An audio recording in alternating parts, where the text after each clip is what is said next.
Hey guys, welcome back or welcome to my channel. My name is Kenna and today I'm going to be showing you my August favorites.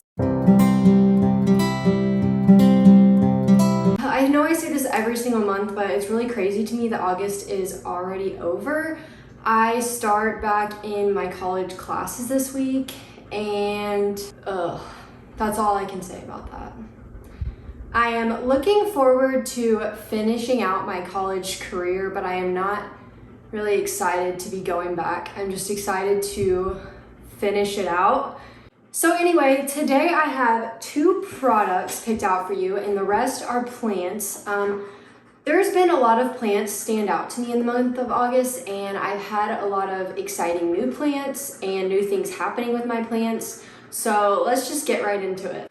So the first one is a plant I don't really talk about a lot, and that is my Philodendron mikins. And this plant was just like a so-so plant for the longest time, but lately it has looked extremely full, and I have chopped and propped this a couple of times and planted the cuttings back into this pot. So it's starting to get really full, and this is in my window in my bedroom, and it's in like a white planter, so I think that just really makes the velvet color of these leaves really pop. And I don't know, it's just really been standing out to me this month. I found myself looking at it a lot more than I usually do, and there for a while I thought about getting rid of this plant, but I really like it now, and that is why it is in my favorites this month. Also, if you hear Tux panting, we just went for a walk, so he is really hot. And he's laying right here, drooling all over the floor. The next plant for this month is a new one, and this is my Syngonium mojito. I have always really loved this plant, but I never found one with high enough variegation for me to buy it. And I actually bought this I traded for this as a single leaf cutting at the plant swap in Springfield, and it took me a really long time to root it, and it actually lost the leaf and it was just a stick. And then I finally got it propagated and I just potted up in soil and we have a new leaf coming. So I think it's definitely happy. I just love the pattern on the leaves of this plant. And like I said, I really like the ones with super high variegation. This little leaf right here looks a lot like what the mother leaf had when I got it. But you guys know I love my Syngonium, and this one is definitely one of my favorites. Okay, so now I'm going to switch to an item I like this month, and this is kind of random, but it is a Ziploc bag.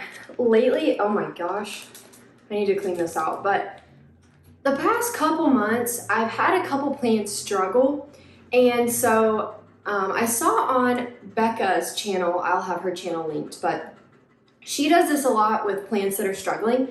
She'll put them in a Ziploc bag, and the high humidity just creates like a little environment for them, and it really worked with this Anthurium regal. I'll take it out. We've got a lot of new root growth, and I'm hoping we'll have some new growth soon. But you can see the fuzzy aerial roots that have started growing, and this is what I did with that Syngonium mojito that was struggling. I couldn't get to root. After it rooted, I put it in a plastic bag like this, and I also did that with my Scindapsus silver cloud, and it like totally came back to life. But it just creates like a little environment, and I have this under grow lights, so it definitely gets really high light, and it's just a good way to rehab plants that are struggling. And then I like to transition them from the Ziploc bag into like an IKEA cabinet so that it's not as much of like shock when you take them out of the Ziploc bag. And another thing that you can do is, what I usually do is I just make like a little hole right here, and I blow air into it and fill it up so that it has plenty of air.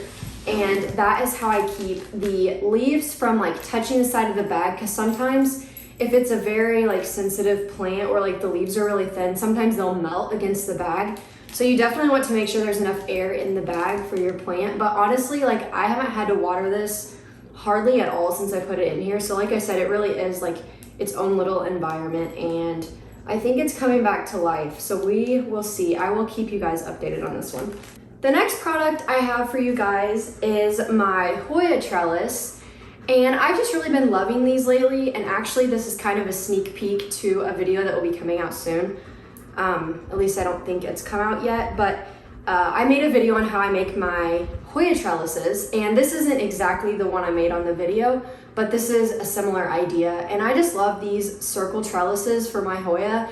They seem to grow really well on them, and I think it's really cute, and you can wrap them in any color twine you have. So definitely be looking out for that video coming up soon. I'll go through how I make these and just chat a little bit about Hoya. So last plant supply for the month of August is this Hoya trellis. The next plant for this month is my Anthurium worrow, and this plant has been through it, y'all. If you are new to my channel, this is a plant that I got for a present from my boyfriend, and it took a turn for the worst and ended up a chunk, and I regrew it, and so it means a lot to me. And this new leaf is so pretty. It's got this like spot that looks like spider mites, but I swear it's not. I checked it a jillion times. It did get some damage when I transitioned it from my prop box to my Mills bow, but that is normal in my opinion. These are a little bit more finicky for Anthurium, but this is doing so well. It's living in my Mills bow just in sphagnum moss, and this month it has really just stood out to me, and I'm so happy that we have a new leaf, and it's definitely sized up. It's not quite hardened off yet too, so hopefully it will be a big one. I love this plant so much. Let me know in the comments if you struggle with Anthurium worrow.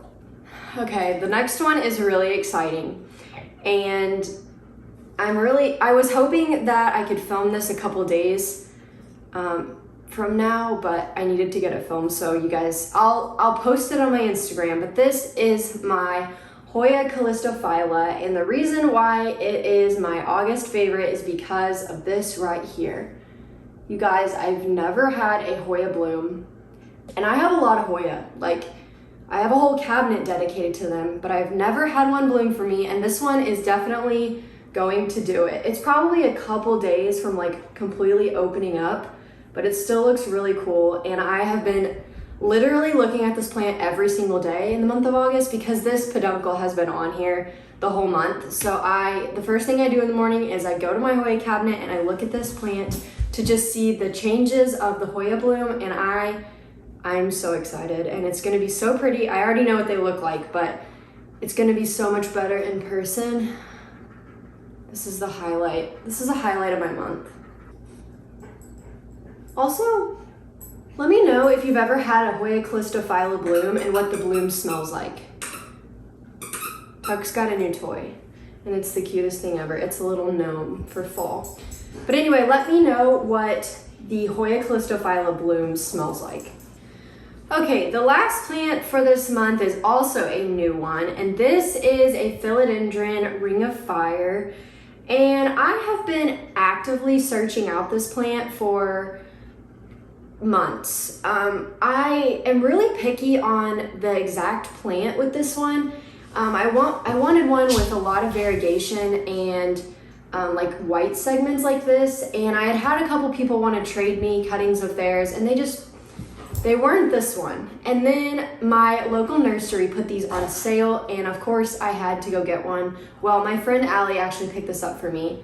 Thank you, Allie. But this is such a beautiful plant, and I am so happy that I finally got one and that it's the exact one that I want. I'm really glad I didn't settle on just any one because the variegation on this one is absolutely beautiful, and I'm obsessed with these white segments. I love them. I really need to repot this soon probably because it's in like a cocoa peat substrate. It would probably do better in like a chunky aroid mix, but this one is definitely an August favorite, and I love it, and I'm so happy that I added it to my collection. Just look at those new leaves. They're so pretty. Okay guys, so that is going to be it for the month of August. Thank you for hanging around for another month and just for watching my videos and following along. Don't forget to like, subscribe, and follow me on Instagram at Plants by Kenna, and I will see you guys next month or next video, whichever way you want to look at that.